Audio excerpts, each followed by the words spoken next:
അടുക്കളത്തോട്ടന്ന് കിട്ടിയ ചീര കുറച്ച് കിട്ടിയിട്ടുണ്ടായിരുന്നു.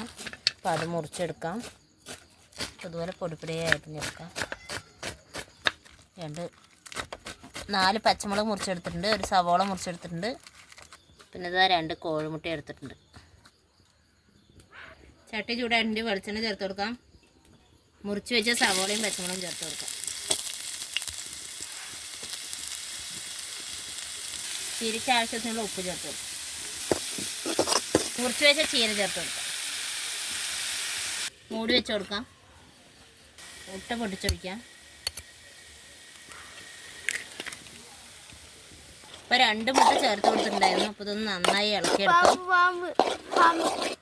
മുട്ടയും ചീരയും ഉപ്പേരി റെഡി ആയിട്ടുണ്ട്. അപ്പോൾ ഈ ചീരയും മുട്ടയിലും ഇതിങ്ങനെ ചോറ് മിക്സ് ചെയ്തിട്ട് കഴിക്കാൻ നല്ല ടേസ്റ്റാണ്. അപ്പോൾ എല്ലാവരും ട്രൈ ചെയ്ത് നോക്കാം. Thanks for watching.